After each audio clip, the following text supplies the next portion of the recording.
If you hear someone calling your name after midnight, do not answer. And if you hear whistling, do not whistle back. Every hostel has rules.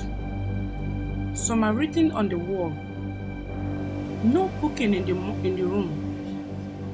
No visitors after 8 p.m. No noise after lights out.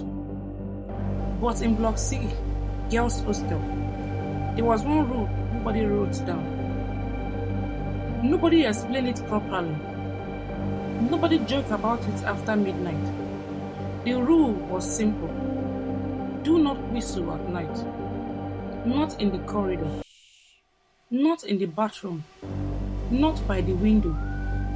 And especially, not inside your room. I heard that rule on my first night at the University of Ibadan. My name is Kemi.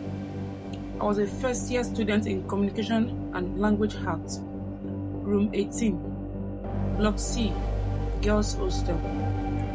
It was not a bad hostel. It was not too fine either. Just normal university life. Concrete walls, a ceiling fan that worked only when NEPA give us light. One large bed that I shared with my roommate. A small mirror on the wall. A fairy light above the bed.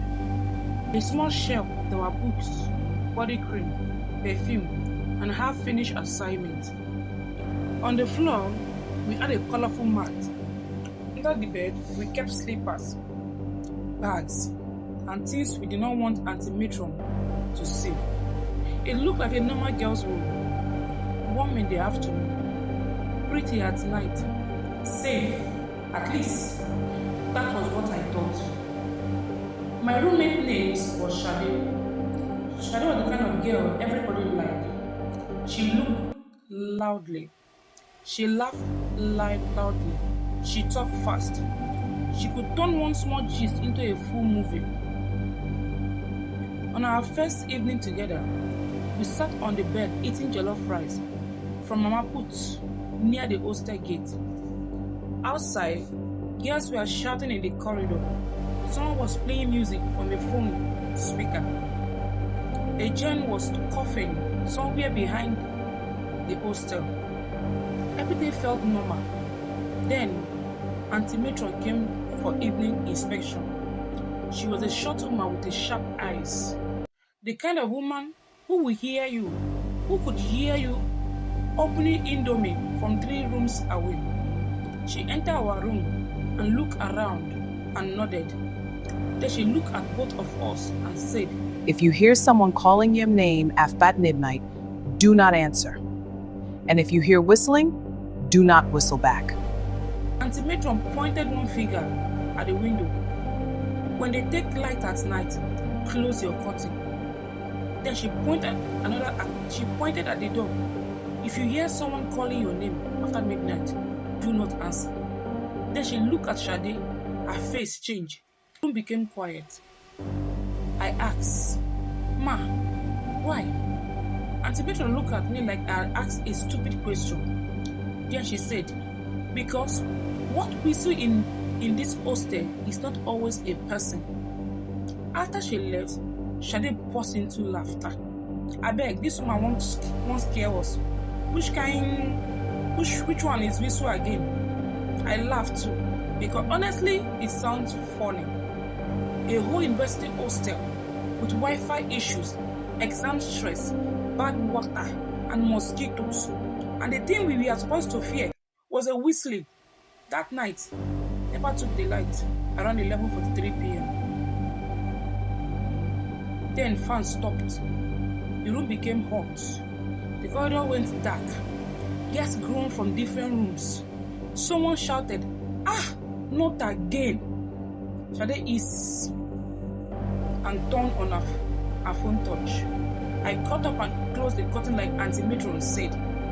Then we lay on the bed, side by side. The fairy lights were off. Only the small glow from Sade's floor touched the ceiling.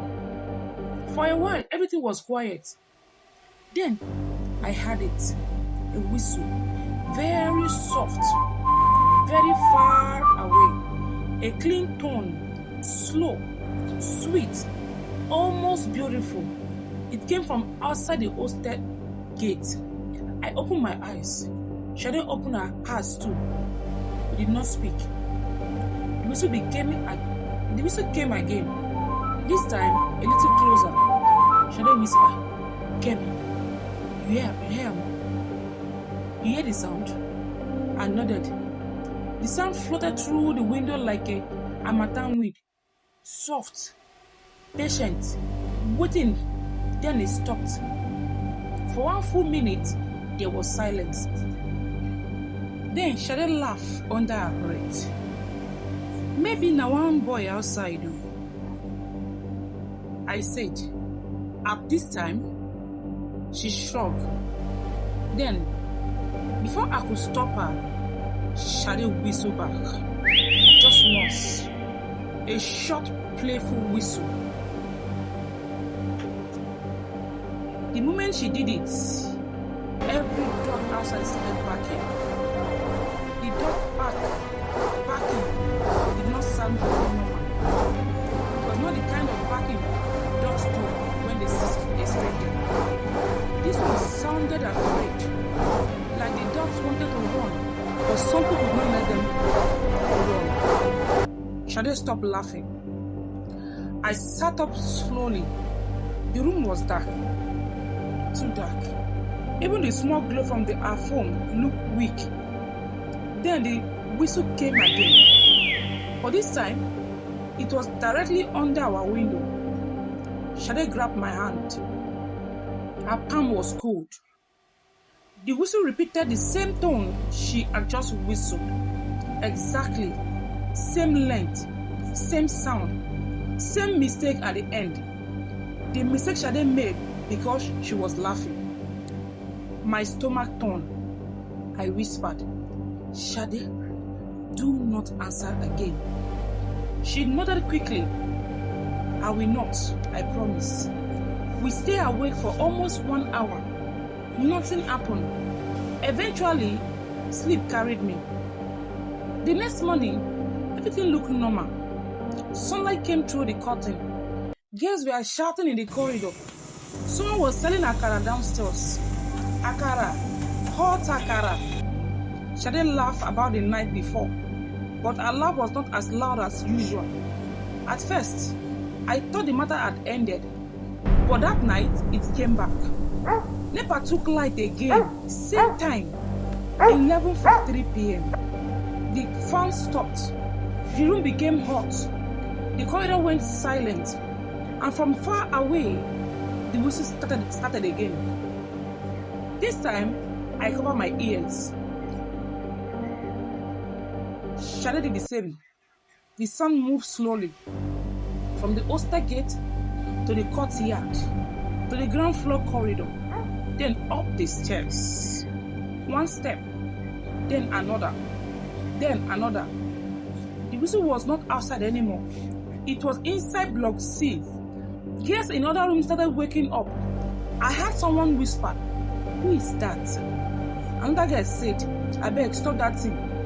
But nobody opened their door. The whistle reached our floor. It moved from the corridor slowly. Room 10, room 11, room 12. Then it stopped. Right in front of room 18. Our room. Sade began to cry silently. I wanted to pray. My mouth was dry. Then someone knocked. 3 soft knocks. Not loud, not violent, just polite, like a friend coming to borrow something. Knock, knock, knock. Then the voice said, "Kemi." It was Sade's voice, but Sade was beside me, holding my hand so tight it hurt. The voice outside said again, "Kemi, open the door." I forgot my key. My whole body went cold. Sade shook her head slowly. Tears were running down from her face. The thing outside sighed. Then it whistled, the same tone again. This time it sounded angry. The door handle moved slowly up, down, but the door was locked. I remember Auntie Matron's warning.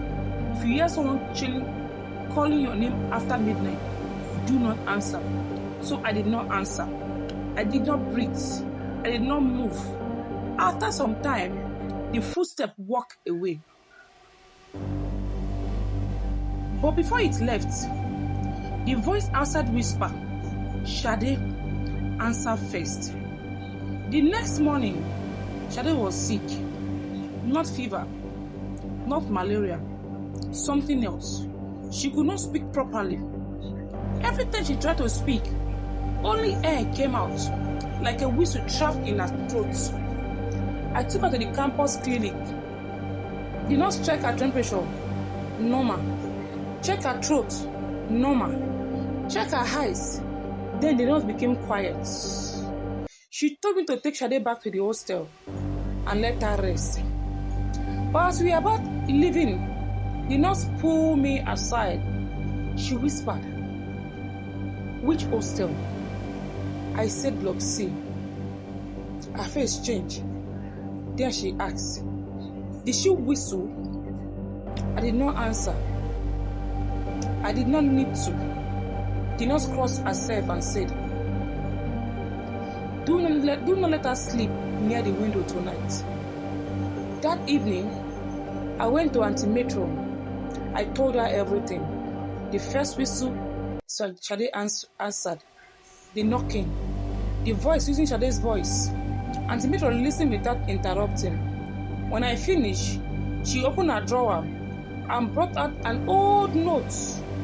The cover was torn. Pages were yellow. She opened to a page and turned it toward me. There were names written there. And I'm very, very sure, with the way she looked at me, that this is just the beginning of Sade's trouble.